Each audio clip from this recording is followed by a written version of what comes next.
Test व्यवस्था की है जिससे हर एक ड्राइवर को सही ड्राइविंग स्किल से अवगत कराया जा सके। ड्राइविंग टेस्ट को आसान और कारगर बनाने के लिए पिछले कई दशकों से कई इनोवेशन हुए।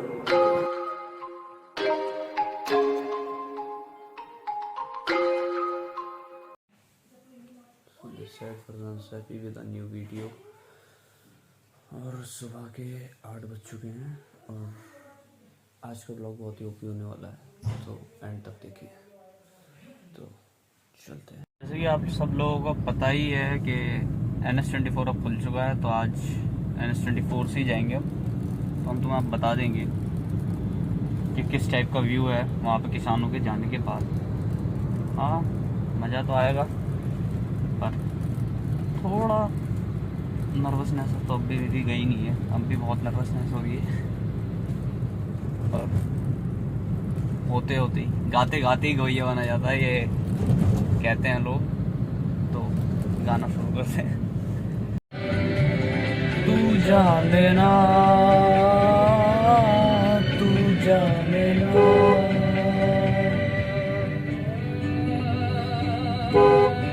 ये देखो राइडर्स, हिमालयन और 900cc ट्रम्प। ये बंदे आपको नोएडा के ही रोडों पे यहीं मिलेंगे बस। 900cc ट्रम्प, इनकी भी क्या लाइफ होती है यार, मस्त एकदम। वादियाँ, पहाड़, यहाँ घूमना यार अलग ही लेवल की सुकून मिलता है इनमें। बंदों की एक्सेसरीज भी देखो कितनी कैडी हैं।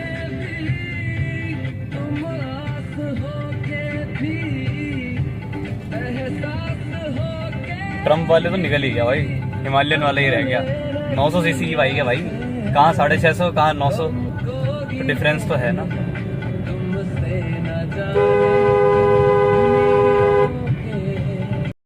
खुला है ये रोड, ये किसानों वाला ही रोड है जहाँ पे आंदोलन चल रहा था। आप सब देख सकते हैं, बिल्कुल क्लियर हो चुका है ये रोड, और अब दिल्ली किसानों से मुक्त है। फिलहाल के लिए तो किसानों से मुक्त है। ड्राइविंग लाइसेंस के टेस्ट के लिए अब देखते हैं क्या होता है वहाँ पे। और मैं तो रेडी हूँ, और मेरे बाल फिलहाल ऐसे ही लग रहे हैं बेकार, पर कोई नहीं, एक हाथ मारेंगे सीधे। और मेरी गाड़ी भी रेडी है, और एल वेल लगा के यार चलाने में आज थोड़ा अजीब सा लग रहा है। आज तक कभी लगाया नहीं ना एल, फर्स्ट टाइम। चलो, हर चीज़ फर्स्ट टाइम ही होती है। चलो तो फिर चलते हैं। ये देखो L फॉर लोटस।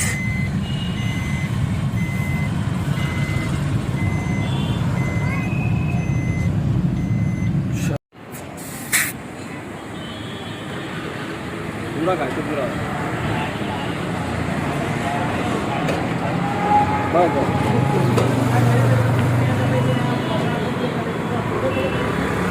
गाड़ी हमारी रेडी है एल के साथ।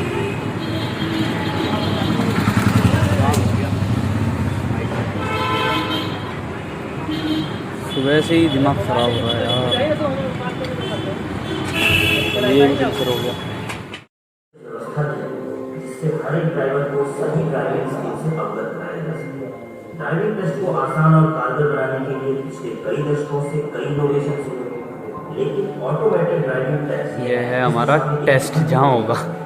Automated driver test track solution ADTT के आने के बाद किसी भी आवेदक को ऑटोमेटिक सिस्टम के अनुसार ही टेस्ट पास करना, जिससे इस तरीके से गाड़ी निकलेगी यहाँ से बचा जा सकता है और आवेदक की ड्राइविंग स्किल का सही आकलन हो पाता है। ड्राइविंग टेस्ट के लिए पहले आवेदक को ऑनलाइन पेमेंट और आवेदन करना होता है, जिसके बाद आवेदक को टेस्ट सेंटर के एडमिन ब्लॉक में जाना होता है, जहाँ टेस्ट ट्रैक पर जाने से पहले आपके डॉक्यूमेंट की जांच करके एक RFID कार्ड दिया है। इस सेशन में सभी आवेदकों को ड्राइविंग टेस्ट से जुड़े नियमों के बारे में बताया जाता है, जहाँ से ट्रेनिंग वीडियो देखने के बाद बारी बारी से प्रत्येक आवेदक को क्रम के अनुसार टेस्ट करना होता है। यदि आवेदक चाहे टेस्ट होने से कोई भी आवेदक ने 4-व्हीलर लाइसेंस के लिए आवेदन किया है तो उसे 6 प्रकार के टेस्ट को सफलतापूर्वक पास करना। ये 6 टेस्ट होंगे जो पास करने होंगे। पहला। अब आपको बताते हैं दूसरा, 4 व्हीलर ड्राइविंग टेस्ट के दौरान आवेदक को किन अलग अलग टेस्ट से गुजरना होगा। टेस्ट ट्रैक पर जाने के लिए आवेदक को RFID को इस्तेमाल करना होता है। ध्यान देने की बात RFID मेरे पास है ही नहीं। प्रत्येक टेस्ट के पहले RFID के जरिए ही गाड़ी को ट्रैक किया जाता है, जिसके बाद सिग्नल ग्रीन हो जाता है और बूम बैरियर्स खुल जाते हैं। बूम अब बैरियर्स। आवेदक को पहले टेस्ट यानी कि रिवर्स एस टेस्ट के लिए जाना होगा। इस टेस्ट में एस आकार के ट्रैक पर गाड़ी को पीछे की दिशा में एक निर्धारित समय सीमा के भीतर ही ड्राइव करना होता है।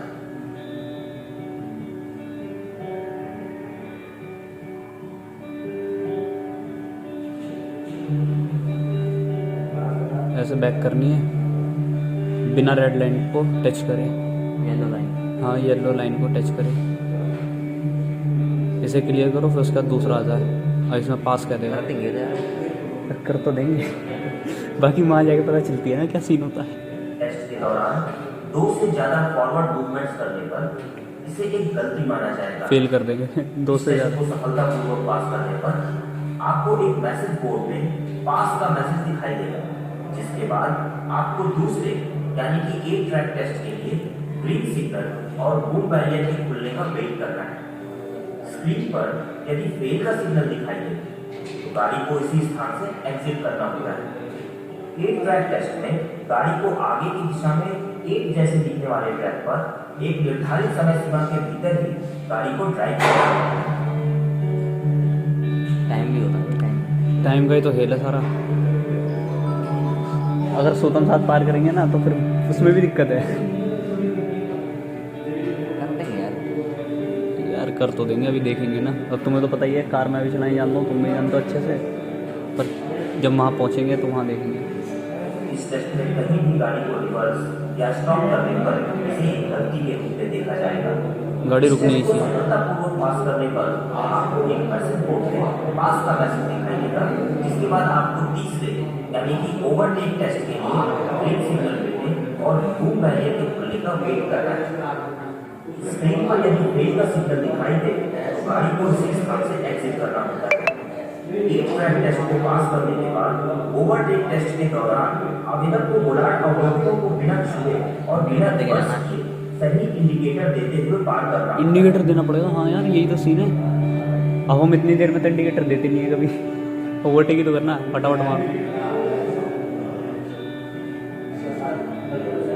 इस टेस्ट के तुरंत बाद ही आवेदक को ट्रैफिक जंक्शन टेस्ट के लिए जाना होता है।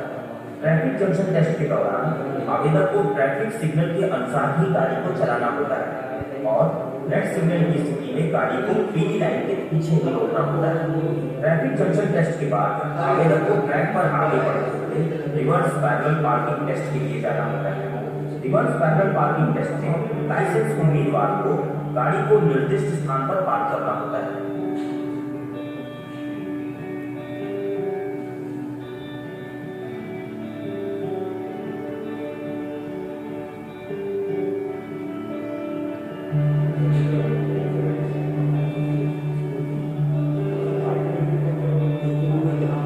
बस करते हुए निर्धारित पार्किंग में दिए गए समय के अंदर पार्क करना होता है।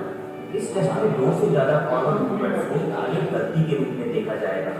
इस टेस्ट को सफलतापूर्वक पास कर आपको छठे यानी कि अप ग्रेडियंट टेस्ट के लिए ग्रीन सिग्नल मिलने और बूम बैरियर के खुलने का वेट करना है।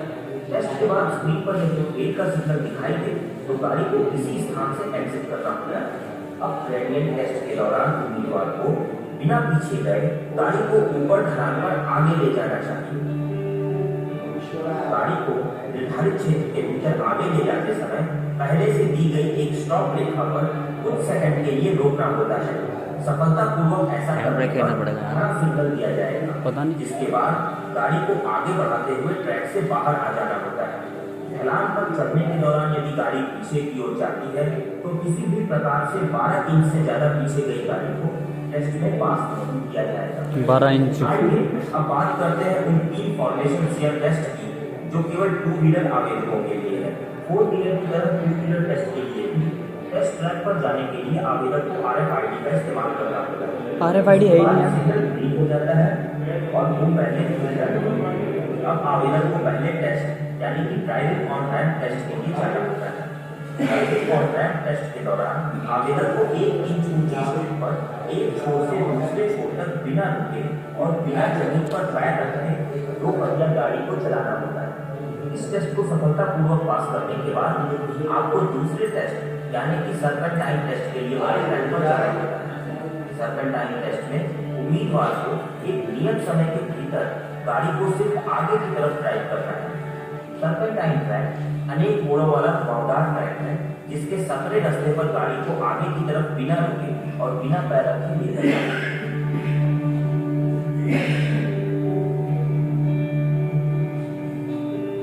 अब बताओ, हो जाएगा। हो तो जाएगा। अब टाइमिंग का नहीं पता मुझे। इस टेस्ट को सफलतापूर्वक पास करने के ये भी बाद तो है कि आप एकदम से मतलब जैसे चला दो खेचम खाच पार भी नहीं कर सकते। इमरजेंसी ब्रेकिंग टेस्ट के दौरान आवेदक को एक सीधी दिशा में चलते हुए एक निर्धारित स्टॉप लाइन के पीछे बिना गाड़ी को स्पीड इससे थोड़ी ज़्यादा पीछे रोकी तो फिर भी दिक्कत होगी शायद। गाड़ी को एक बार से ज्यादा रोकना इसे एक गलती के तौर पर देखा जाता है। इन सभी टेस्ट के दौरान कुछ नियमों का पालन करना आवश्यक है। उम्मीदवार को एक निश्चित समय के भीतर ट्रैक में अपने परीक्षण को पूरा कर लेना चाहिए। किसी भी ट्रैक में निर्धारित समय सीमा से अधिक समय लेने पर उम्मीदवार को पूरे टेस्ट से अयोग्य घोषित कर दिया जाएगा और पूरे टेस्ट में असफल माना जाएगा। 15 सेकंड, 60 सेकंड, 30 सेकंड। प्रत्येक टेस्ट के दौरान ट्रैक के किनारों पर पीली पट्टी बनी होती है। इन पट्टियों के बीच ही गाड़ी को चलाना चाहिए। गाड़ी चलाते समय इन पट्टियों पर गाड़ी का जाना एक गलती माना जाएगा। 4 व्हीलर टेस्ट के दौरान हर एक टेस्ट के बाद मैसेज बोर्ड पर पास का मैसेज देखकर ही अगले टेस्ट में जाने की अनुमति होती है। यदि मैसेज बोर्ड पर फेल दिखाई देता है तो आवेदक को उसी स्थान से ट्रैक से बाहर आ जाना होता है। टेस्ट के समय कुछ निर्देशों का खास ख्याल रखना पड़ता है। नियमों की अनदेखी कैमरे लगे रहते हैं वहाँ पे चारों तरफ। उम्मीदवार को टेस्ट में फेल किया जा सकता है और फेल होने की स्थिति में लाइसेंस आवेदक को 7 दिन के बाद दोबारा टेस्ट का मौका दिया जाता है। ठीक है, इन तमाम देख लिया है कि किस टाइप का हमारा टेस्ट होगा। घबराहट तो हो रही है पर ठीक है, पास तो हो ही जाएंगे। और तुम्हें कैसा लग रहा है भैया, पास हो जाओगे? हाँ बिल्कुल, आराम से। आराम से। तो चलते हैं, चलो देखते हैं फिर। बाद हमें ये फॉर्म जमा करना होगा। यहाँ सामने जो ब्लू टीन का शेड जैसा दिख रहा है आपको, शेड, इसमें जाके आपको जमा करना पड़ेगा। फिर उसके बाद आपको RFID मिलेगी वहाँ से। फिर RFID के बाद आपका लाइसेंस टेस्ट हो जाएगा स्टार्ट। ये खड़ी मेरी गाड़ी और अब हम चलते हैं RFID जमा करने। पहले अपना मास्क ऊपर करो, फिर चलो। तो इस टाइप का हमें ट्रैक मिलेगा। भाई RFID कहाँ जमा करनी है? ये पेपर यहाँ सबमिट कर दो। साथ में तो नहीं है कोई? मेरा भाई है साथ में। वेटिंग हॉल के अंदर देख देना भाई, ये हाँ। गेट के बाद। हाँ ठीक है। भैया एक चीज़ बताओ, जैसे बाइक में फेल हो गया, कार में कहाँ हो गया? ये हमारा ट्रैक है जो हमें क्लियर करना है और हमारी RFID इस जगह पे जमा होगी। राजेश मलिक कार्ड लगाएंगे टेस्ट के लिए। ये टोटल फॉर्म होगा जमा और ऐसा हमारा ट्रैक होगा। कार बाहर करेंगे या फेल हो चुके हैं? यहाँ पे इनके DC सर आए हुए हैं तो इस वजह से वीडियो बनाना अलाउड नहीं कर रहे और इसलिए मेरे से उन्होंने बंदों ने ट्रैक पूरा आपको शो करने नहीं दिया। बाकी मैंने कोशिश तो की थी दिखाने की, बाकी दिख जाता आपको। और चेकिंग हो रही है आज यहाँ पे ज़्यादा ही, पेपर वर्क सब तरीके से चेक हो रहे हैं। और आप देख सकते हैं चारों तरफ गाड़ी लगी पड़ी है, सबके ऊपर L जिंदगी के भी L लगे हुए हैं, साथ में गाड़ी के ऊपर भी L लगा हुआ है। देखते हैं अब क्या होता है। और ड्राइविंग टेस्ट, अब मेरे को आधे घंटे की वेटिंग दी गई है और ये कहा गया है अपने व्हीकल में बैठे रहें, फिर उसके बाद आपका टेस्ट होगा। ड्राइविंग टेस्ट दिया, इसमें हम हो गए फेल और अब देखते हैं क्या होता है। बाकी अब दिमाग तो मेरा ख़राब हो चुका है बिल्कुल। और ड्राइविंग टेस्ट की बस पूछो मत क्या सीन होगा यार। पास होना इतना डिफ़िकल्ट है कि पूछो मत। लंच इतना तो एग्ज़ाम में भी नहीं लगता जितना उसमें लगता है। देखने में तो लगता है आसान है, हो जाएगा क्लियर, बाकी बेकार है यार ड्राइविंग टेस्ट। क्या करें यार। चलो अभी मैं आपको अपनी रिपोर्ट दिखाता हूँ, क्या रिपोर्ट्स आई हैं देखते हैं। ये रिपोर्ट्स हैं जो मुझे मिली हैं और देखो, पार्किंग में फेल और बाइक में तो डायरेक्ट फेल। और हालांकि हम जानते हैं कि कैसे चलानी है, उसके बाद भी ये सीन है यहाँ पे। सोच रहा था सब इजी है, सब हो जाएगा, ऐसे ही हो जाएगा, बाकी कुछ इजी नहीं है यार। First attempt fail, second attempt देखते हैं। और बाकी यार पैसा हर जगह लगता है, पैसा तो खर्च करना ही पड़ेगा। मेरी थिंकिंग तो यही है कि अब पैसा खर्च करो और हो जाओ पास। और करूँगा भी अब मैं पैसा खर्च। अब तक तो सोच रहा था चलो हो जाएंगे। लर्निंग के पैसे दिए थे, लर्निंग में क्लियर हो गए। अब ड्राइविंग लाइसेंस के भी पैसे दे रहा था मैं, पर अभी यहाँ पे कोई डीसीपी है इनके, तो वो राउंड पे आए हुए थे। अब वो राउंड इतना ज़्यादा वो चल गया कि बस पूछो मत। अब देखते हैं क्या होता है। और फेल अगर आप आज हुए हैं फेल, तो अब अगले 24 घंटे के बाद ही आपको न्यू अपॉइंटमेंट मिलेगी। ये भी है इनका सीन। अब न्यू अपॉइंटमेंट के लिए वेटिंग करनी है। जब वेट पूरी हो जाएगी तो फिर देखना क्या होता है। और अभी मैं मयूर विहार फेज 2 की तरफ जा रहा हूँ। और ठीक है, मूड तो मेरा बिल्कुल ऑफ हो चुका है, दिमाग खराब, सब कुछ खराब, पर कोई नहीं। हाँ, बाकी ये है कि मैंने व्लॉग बना लिया। अब देख